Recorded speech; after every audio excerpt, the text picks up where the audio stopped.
Okay, so our today's topic is combination of capacitors. और combination of capacitors में हम पढ़ेंगे दो तरह के combinations को पढ़ेंगे, series combination and parallel combination. So सबसे पहले हम डिस्कस करते हैं series combination. So first is called the series combination. कि कैपेसिटर्स को कैसे सीरीज में जोड़ें, सीरीज कॉम्बिनेशन. अब ये सीरीज कॉम्बिनेशन है क्या चीज, देखते हैं इसको. बहुत इजी है. सो हमने किन्हीं दो पॉइंट्स को चूज किया. अंजलि, मेरी आवाज आ रही है? अंजलि, अंजलि आवाज आ रही है? Sir network issue. हाँ बस नेटवर्क सर आ रही है मगर कोई बात नहीं, कोई बात नहीं, नेटवर्क थोड़ा खराब है, कोई बात नहीं, मैनेज करना पड़ेगा. Okay, so let me take 2 points. मैंने 2 पॉइंट्स को लिया. एक पॉइंट है ए and the second point is B. Second point is B. अब इन दोनों पॉइंट्स के बीच में मैंने कुछ कैपेसिटर्स को कनेक्ट किया. मैंने यहाँ पे एक कैपेसिटर को कनेक्ट किया. ये पॉजिटिव प्लेट रखा कैपेसिटर का, ये एक कैपेसिटर की दूसरी प्लेट है. तो इस कैपेसिटर का हमने नाम रख दिया, this is called C1 capacitor. ये पहला कैपेसिटर मैंने यहाँ पे रखा. उसके बाद ये मैंने एक दूसरा कैपेसिटर रखा और इसका नाम रखा C2. ये कैपेसिटर्स की प्लेट्स हैं, एक्चुअल में ये पैरेलल प्लेट कैपेसिटर्स हैं. सो ये हो गया C2. And then I have another plate, another capacitor, another parallel plate capacitor C3. So यहाँ पे 3 कैपेसिटर्स को हमने कनेक्ट किया. राज, ओके, ठीक है, बी अटेंटिव. सो 3 कैपेसिटर्स को हमने कनेक्ट किया between the 2 points A and B. सो ये जो कनेक्शन है, ये जो अरेंजमेंट है, this arrangement is called series combination. Series combination, बिल्कुल. ये एक प्लेट है, ये दूसरी प्लेट है, दूसरी प्लेट के साथ सेकंड कैपेसिटर की first plate, then second capacitor की सेकंड प्लेट जो होगी वो थर्ड कैपेसिटर की फर्स्ट प्लेट से कनेक्टेड होगी, राइट. सो ये अरेंजमेंट है, इस अरेंजमेंट को बोलते हैं सीरीज कॉम्बिनेशन. अब हमने क्या काम करना है, इसको हमने एक किसी एक्सटर्नल वोल्टेज से कनेक्ट करना है. सो मैंने इसको एक एक्सटर्नल वोल्टेज से, एक एक्सटर्नल बैटरी से कनेक्ट किया और उस बैटरी से कनेक्ट किया जिसकी वोल्टेज है V. ये हमने कनेक्ट कर दिया उसको. और जब ये बैटरी है तो मान लो ये टर्मिनल हो गया पॉजिटिव और ये जो टर्मिनल हो गया, ये टर्मिनल हो गया नेगेटिव. सो इट मींस ये जो पॉजिटिव है ये इस पॉइंट A पे अपीयर होगा, ये पॉजिटिव, और ये जो नेगेटिव है ये इस पॉइंट B पे अपीयर होगा, राइट. क्योंकि ये पूरी मेटेलिक वायर है, ये वायर के थ्रू. सो वायर के थ्रू ये जो पॉजिटिव है ये यहाँ अपीयर होगा, ये जो पॉजिटिव पोटेंशियल है यहाँ पे दिखाई देगा, ये जो नेगेटिव पोटेंशियल है ये यहाँ पे दिखाई देगा. अब क्योंकि ये भी वायर है, ये भी वायर है, तो इसका मतलब क्या हुआ, ये जो पॉजिटिव चार्ज है, ये पॉजिटिव चार्ज यहाँ पे अपीयर होगा, यहाँ पे अपीयर हो जाएगा. और ये भी पूरी वायर है.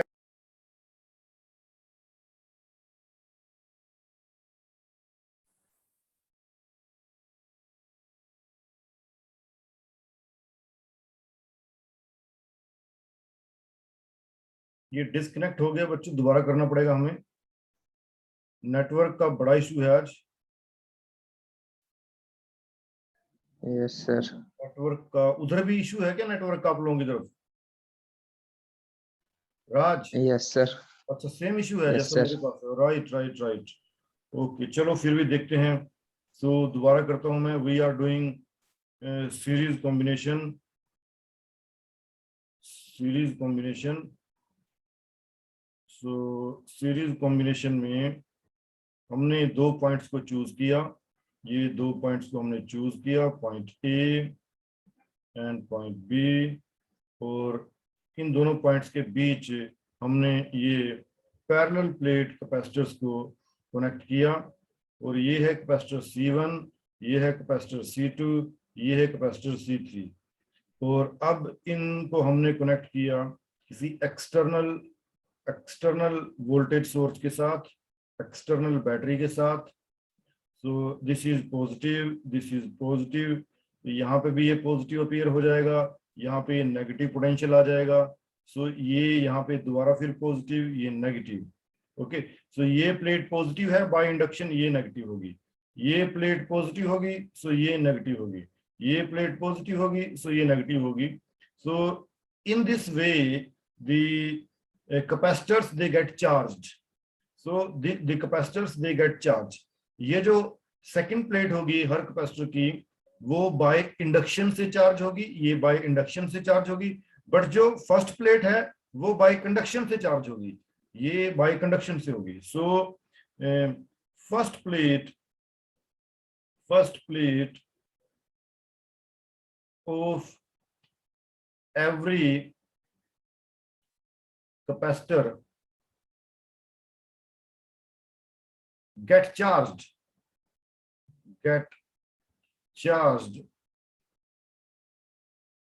by conduction,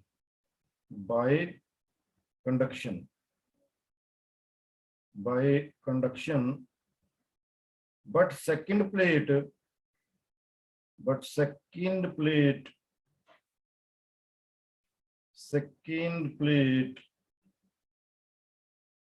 of each capacitor gets charged by induction.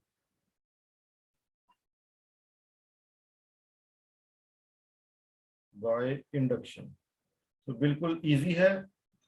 First plate जो होगी वो कंडक्शन से, क्योंकि चार्ज यहां से कंडक्ट करके यहां तक जाएगा, तो चार्ज एक्चुअल में ट्रेवल करके जाएगा, तो ये कंडक्शन हो गया, एक्चुअल में चार्ज फ्लो करके जाएगा फर्स्ट प्लेट तक, क्योंकि फर्स्ट प्लेट जो कनेक्टेड है वो एक वायर से है, तो यहाँ पे भी जो फर्स्ट प्लेट के ऊपर चार्ज आएगा वो कंडक्शन के कारण आएगा, है ना। तो फर्स्ट प्लेट जो चार्ज होगी वो कंडक्शन के कारण होगी, और जो सेकंड प्लेट जो चार्ज होगी वो इंडक्शन के कारण होगी, और जो सेकंड प्लेट पे जो चार्ज होगा, इंड्यूस चार्ज हमेशा अपोजिट नेचर का होता है, फर्स्ट प्लेट के ऊपर पॉजिटिव है तो सेकंड प्लेट के ऊपर नेगेटिव आएगा, right.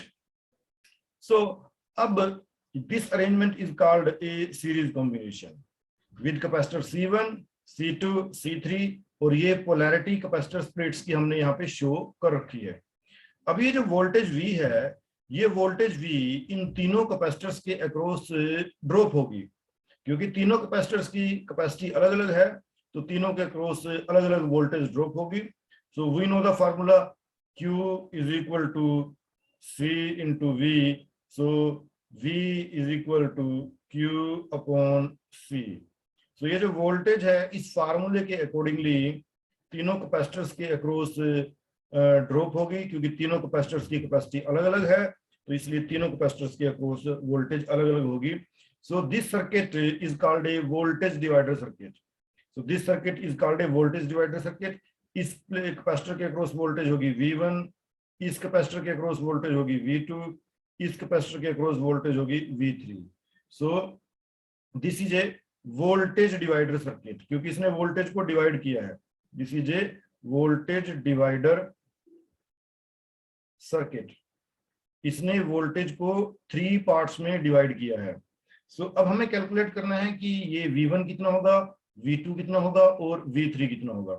So first I will find out voltage across C1, so it is V1 is equal to Q upon C1, and voltage across V2 it is equal to Q upon C2, and voltage across V3 is equal to Q upon C3।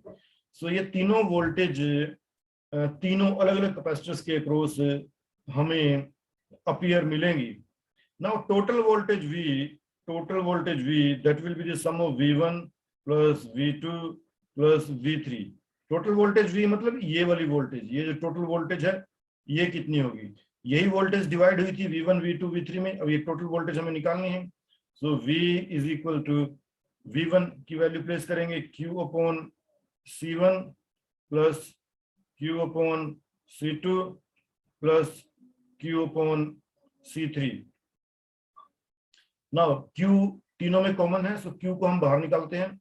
So V is equal to Q हमने common निकाल दिया, so this becomes 1/C1 plus 1/C2 plus 1/C3, 1/C3।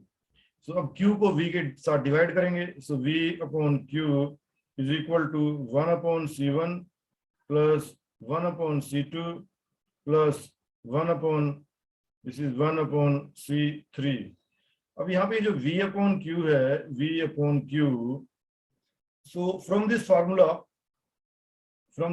I can find out V/Q is equal to 1/C. So I will place the value of V/Q is equal to 1/C. So what I get, 1/C is equal to 1/C1 plus 1/C2 plus 1/C3। सो यही हमें calculate करनी थी कि जो series combination होगा, series combination में जो total capacitance होगी कितनी होगी। अगर हमें पूछा जाए कि इस पूरे सर्किट की टोटल कैपेसिटेंस कितनी होगी, सो वो इस फार्मूले से निकलेगी। सो this is total capacitance of this circuit, total capacitance of this circuit which is a series circuit। मान लो हमारे पास गिवन है C1 is equal to 2 microfarad या 2 farad, C2 is equal to also 2 farad and C3 is also equal to 2 farad। Find total capacitance, find total capacitance of the circuit। Total capacitance हमें निकालनी, तो कैसे निकालेंगे, 1/C is equal to 1/2 plus 1/2 plus 1/2। so 1/C is equal to 2, हमारा LCM आ गया 2। so 1 plus 1 plus 1 is equal to 3/2। so ये तो 1/C आया 3/2, तो हमें निकालना है C। so C is equal to 2/3 farad, right? so in this way we can find out the total capacitance। तो अब यहाँ पे कुछ इंपॉर्टेंट पॉइंट्स हैं हमें नोट करने हैं कि सीरीज कॉम्बिनेशन में एक्चुअल में ये जो फाइनल रिजल्ट हमने निकाला 1/C is equal to 1/C1 plus 1/C2 plus 1/C3।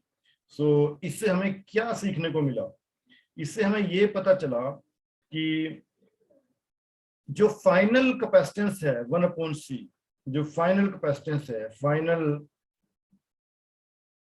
Capacitance जो हमने निकाला, फाइनल कैपेसिटेंस जिसको हमने निकाला, ये 1/C, ये 1/C final capacitance, that is even less than the lowest capacitance in series circuit. वो जो सीरीज सर्किट में सबसे कम वैल्यू का कैपेसिटेंस होगा उससे भी कम आएगा। Final capacitance 1/C is even lower than the smallest capacitance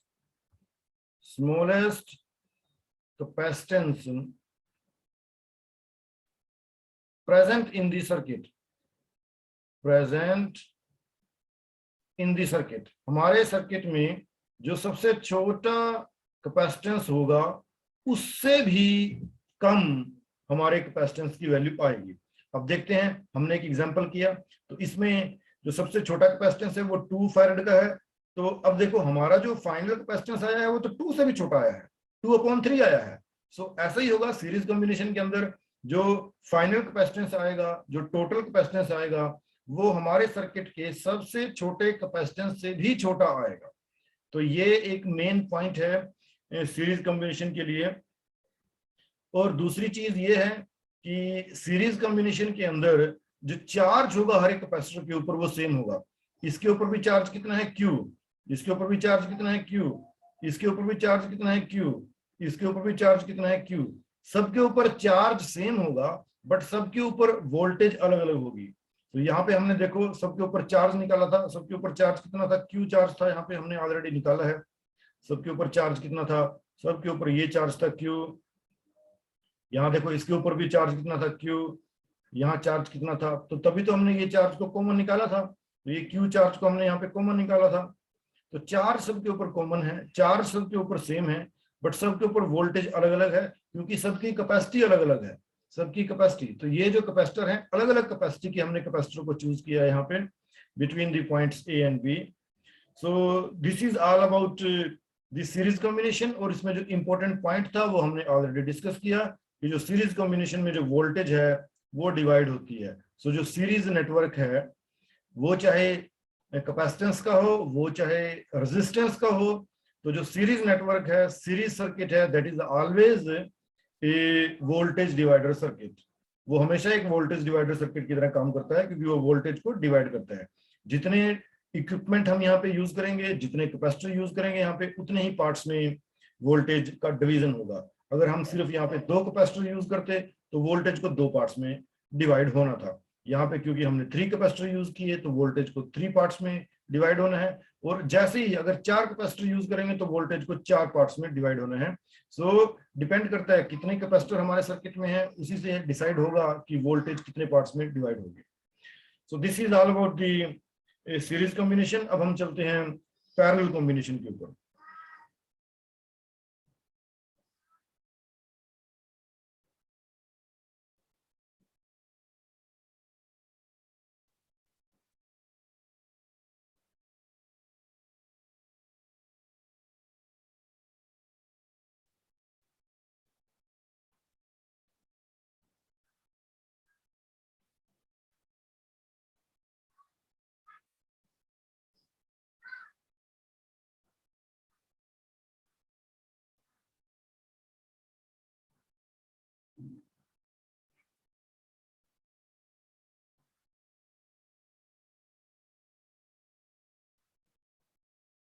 okay, सो अब चलते हैं, नेक्स्ट हमारा है पैरेलल कॉम्बिनेशन।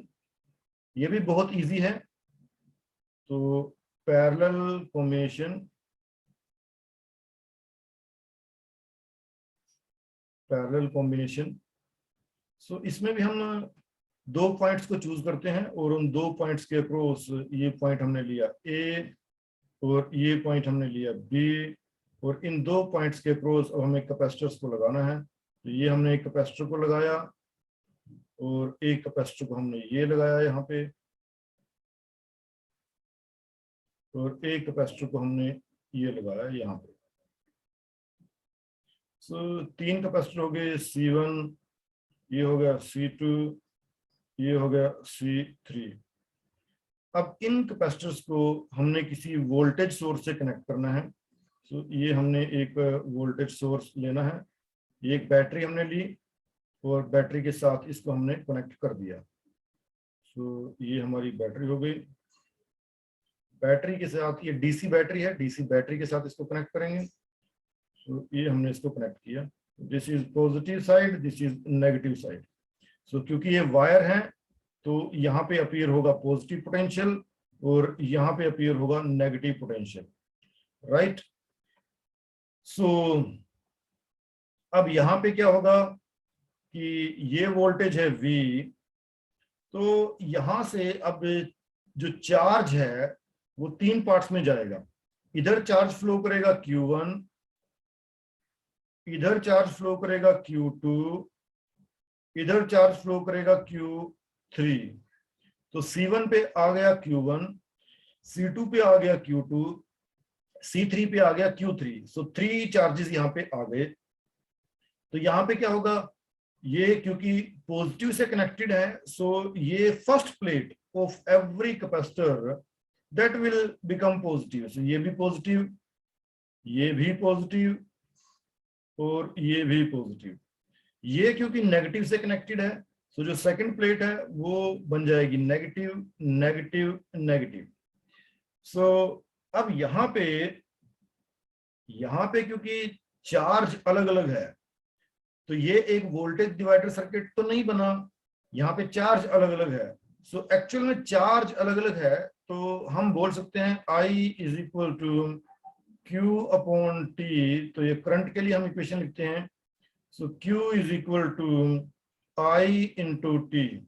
अब क्योंकि चार्ज अलग अलग है, सो करंट भी अलग अलग हो जाएगा, तो कैसे लिखेंगे, Q1 के लिए लिखेंगे I1 इंटू टी, Q2 के लिखेंगे I2 into T, and Q3 के लिखेंगे I3 into T. So this is a current divider circuit, this is a current divider circuit. ये एक parallel circuit is a current divider circuit,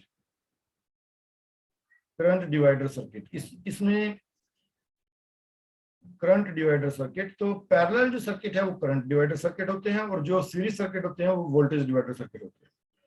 सो अब यहाँ पे हमें चेक करना है कि इन कैपेसिटर्स के अक्रॉस वोल्टेज कितना होगा, वोल्टेज कितना होगा। अब वो हमें निकालना है, वोल्टेज कितना होगा। तो सबसे पहले मैं Q1 को निकालता हूं। सो हमें पता है Q is equal to C into V, Q is equal to C into V. So Q1 कितना हो जाएगा, Q1 is equal to C1 into V, Q2 कितना हो जाएगा, C2 into we, and Q3 कितना हो जाएगा, C3 into V. So total Q कितना हो जाएगा, टोटल Q अगर हम यहाँ से कैलकुलेट करें, Q is equal to Q1 plus Q2 plus Q2 plus Q3।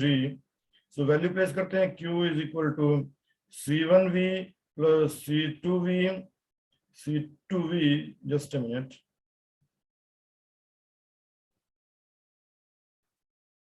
So this is plus C2V, this is C3V. So यहाँ पे हम देख सकते हैं कि V सभी में कॉमन है, V सभी में कॉमन है, तो V यहाँ पे भी है, V यहाँ पे भी है, V यहाँ पे भी है। तो इसका मतलब क्या हो गया, जब V सभी में कॉमन है तो यहाँ पे भी V होगा, यहाँ पे भी V होगा, यहाँ पे भी V होगा। तो पैरेलल सर्किट में हमने देखा कि जितना वोल्टेज यहाँ पे है, सेम वोल्टेज हर एक कैपेसिटर के अक्रॉस अपीयर होगा। सो जो पैरेलल में है, voltage remain constant, V remains constant. Parallel circuit में V रिमेन्स कांस्टेंट। जितनी बैटरी की वोल्टेज है उतनी ही वोल्टेज सभी कैपेसिटर्स के अक्रॉस अपीयर होगी। सो पैरेलल सर्किट के अंदर वोल्टेज कांस्टेंट रहती है। सो अब इसको वोल्टेज कांस्टेंट है, सो इसको बाहर निकाल लेते हैं। So Q is equal to V, this become C1 plus C2 plus C3। अब इसको V को Q के साथ डिवाइड करते हैं, तो Q upon V is equal to C1 plus C2 plus C3, and Q upon V इसको लिख सकते हैं, it is equal to C, it is equal to C, C is equal to C1 plus C2 plus C3. So this is the formula, this is the formula for parallel combinations of capacitors. So यहाँ पे साफ साफ देख सकते हैं कि parallel combination के अंदर जो टोटल कैपेसिटेंस है, जो टोटल कैपेसिटेंस है, so algebraically that is added, algebraically added. So जब एल्जेब्रिकली एडेड होगा, सो जो टोटल कैपेसिटेंस होगी C, that increases, वो टोटल कैपेसिटेंस इंक्रीज हो जाएगी, टोटल कैपेसिटेंस इंक्रीज हो जाएगी, क्योंकि that is the combination of C1 plus C2 plus C3. So the equivalent capacitance is more than even the highest of the capacitance connected. तो ये जो final capacitance होगी, ये हमारे नेटवर्क में कोई भी कैपेसिटेंस है, हाईएस्ट वैल्यू ऑफ कैपेसिटेंस से भी ज्यादा होगी, right? So the equivalent capacitance of the capacitors joined in parallel is equal to the sum of their individual capacitance. So यहाँ पे जो individual capacitance है उनका sum करना है। अगर यहाँ पे दो capacitance होते तो सिंपल हो जाता C1 plus C2। अब यहाँ पे तीन है, so let me take one example. So if C1 is equal to 2 microfarad and C2 is equal to 4 microfarad and C3 is equal to 8 microfarad. तो जो C है, जो टोटल कैपेसिटेंस है, that is equal to 2 plus 4 plus 8, तो C is equal to 14 microfarad. तो ऐसे हम total capacitance निकाल सकते हैं। So this is all about the series combination and the parallel combination. So okay Anjali, Khushi, Mahima, Raj, that's all for today. Thank you, sir. Attendance में Thank you, sir. ठीक है, Thank you, sir. Okay okay bye, okay.